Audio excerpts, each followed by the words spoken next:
মসজিদে বাচ্চারা গেলে কিছু মুরব্বীরা তাদের সাথে খারাপ আচরণ করে, এটা কি আদৌ ঠিক কিনা? এই মুরব্বীরা সবগুলো আল্লাহর কাঠগড়ার আসামি হবে।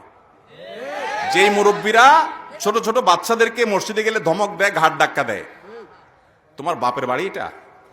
মানুষকে ধাক্কা দিতে আসছো, ধমক দিতে আসছো? সব জায়গায় মাতবরি মাস্তানি।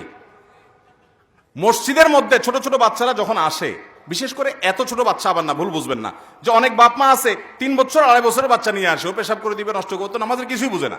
এত ছোট বাচ্চা না, ধরেন 500 বছরের বাচ্চা, যে বাচ্চা নামাজ পড়তে শিখবে। আরে আজকের বাচ্চা আগামী দিনের মুসল্লি, আজকের বাচ্চা আগামী দিনের, তাকে নামাজ শিখাইতে হবে না?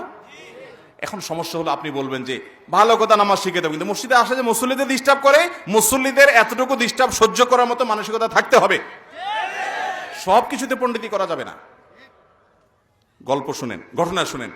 নবী করিম সাল্লাল্লাহু আলাইহি ওয়াসাল্লাম সিজদায় গেছেন, আমাদের নবীজি সিজদায় গেছেন, নাতি হাসান বা হোসেন রাদিয়াল্লাহু তাআলা পিঠের উপর উঠে বসছে, বুঝেন, গোড়া গোড়া খেলতেছে, নানার পিঠ পাইছে নাতি।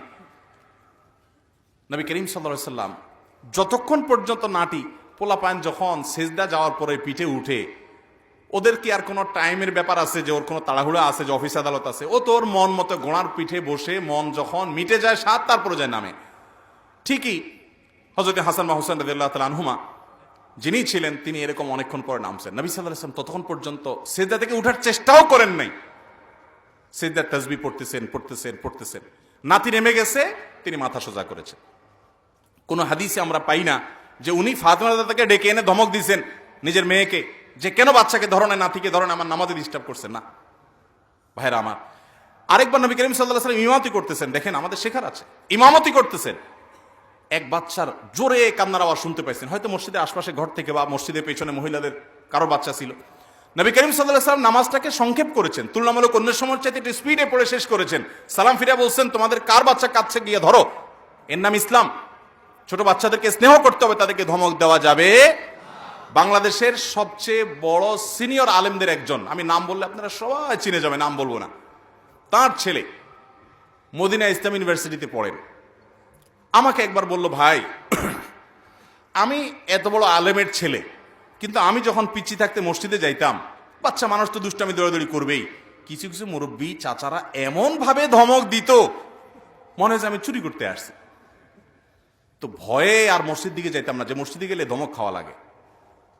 তা আমাকে বলতো যে ভাই আপনি একটু বলেন, বাচ্চাদের অনেক অসুবিধা হয়। আমি প্রায় বলি, বাবারা, যদি কোনো মুসল্লির সাথে বাচ্চা এসে বেশি ডিস্টার্ব করে, আছে না অনেকগুলো বেশি ডিস্টার্ব করে, তাদের বাবাকে আলাদা ডেকে নিয়ে বুঝাবেন, ভাই আপনার বাচ্চাটাকে আপনি একটু নিয়ন্ত্রণ করেন, ও বেশি দুষ্টামি করে, ওকে একটু আনলে ধরে রাখবেন, নিজের সাথে মানুষের নামাজ ডিস্টার্ব না করে, তাকে বুঝাবেন, বাচ্চার সামনে ধমকাবেন না।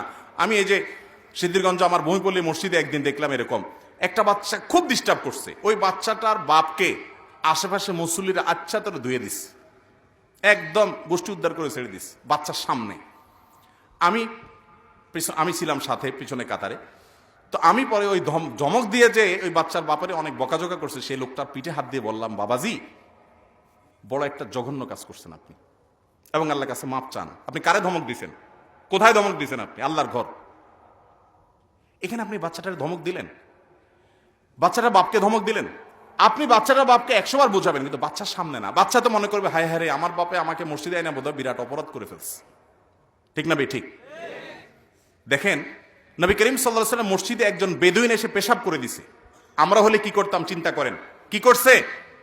পেশাব করে দিছে মসজিদের মধ্যে দাঁড়ায়, বৈশা সরসরে পেশাব করে দিছে। সাহাবীরা তো হাতা গোছায় ধমক দিতে গেছে, আরে মসজিদে পেশাব করতে গেছে। নবী সাল্লাল্লাহু আলাইহি ওয়াসাল্লাম বলেছেন, দাও হু আলা তুজরিমু, খবরদার তাকে পেশাব করতে দাও, কোনো ধমক দিবা না, ধমক দিবা না।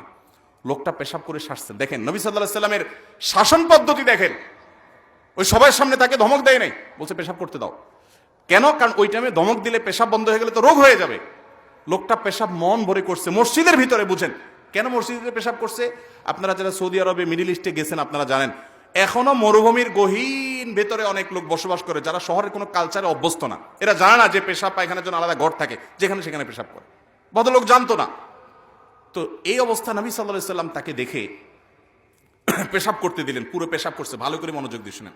পেশাব করা শেষ হওয়ার পর লোকটাকে নবীজি ডাক দিলেন, ডাক দিয়ে কাছে এনে বলতেছেন, ভাই আমরা এই যে মসজিদ বানাইছি, এই মসজিদটা বানাইছি আল্লাহর ইবাদতের জন্য। পেশাবের জন্য, পায়খানার জন্য আলাদা ঘর আছে আমাদের, আমরা আলাদা টয়লেট ওয়াশরুম বানাইছি, সেখানে করি আমরা, এখানে আমরা করি না। তুমি হয়তো এই কালচারে অভ্যস্ত না, জানতা না, তুমি আজকে শিখলা, খেয়াল রাখবা এটা। সুন্দর করে বুঝাই দিলেন। শুধু এখানেই শেষ না, আসল কথা রয়েছে। নবী সাল্লাল্লাহু আলাইহি সাল্লাম ওই লোকটা পেশাব করছে, তাকে না বলবে ভাই যাক ভুল হয়েছে তোমার, এখন পেশাবটা পরিষ্কার করো, এটা না বলার কথা? দেখেন আখলাকে নববী, দেখেন নবী সাল্লাল্লাহু আলাইহি সাল্লাম ওই লোকটাকে এটা না বলে অন্য একজন লোককে বলতেছেন যে তুমি সওয়াব পাবে আল্লাহর কাছে। লোকটা না জেনে করছে, এক বালতি পানি নিয়ে সেখানে ঢেলে দাও। অন্য লোককে বলছেন পানিতে ঢেলে দাও, তুমি তার খেদমত করো, সেবা করো, সে গেস্ট হিসাবে আমাদের কাছে আসছে, সেই কালচার জানে না, তাকে দিয়ে পরিষ্কার করার নাই। আখলাক দেখেন নবীজির। মসজিদের মধ্যে এত বড় ভুল করছে, নবীজি তার সাথে কি আচরণ করছে। এই আচরণ দেখে মজার কথা হলো ওই লোকটা দোয়া করছে, কি দোয়া জানেন? আল্লাহুম্মা রহমনি ওয়া মুহাম্মাদা ওয়ালা তারহাম মা'ানা আহাদা। আল্লাহ আমাকে আর মুহাম্মদরে রহম করবেন, আর এগুলো একটারও রহম করবেন না, কারণ আমার ধমক দিচ্ছে। নবী করিম সাল্লাল্লাহু আলাইহি সাল্লাম তখন বললেন আরেক ভুল করছে না, আল্লাহর রহমত কি এত সংকীর্ণ নাকি যে অমুকরে করে না তমুকরে করো? তখন নবী সাল্লাল্লাহু আলাইহি সাল্লাম বলেছেন না, এটা আরেকটা ভুল করলা তুমি ভাই, আল্লাহর রহমত অনেক বেশি, সবাইকে রহম করলে আল্লাহর রহমতে টান পড়বে।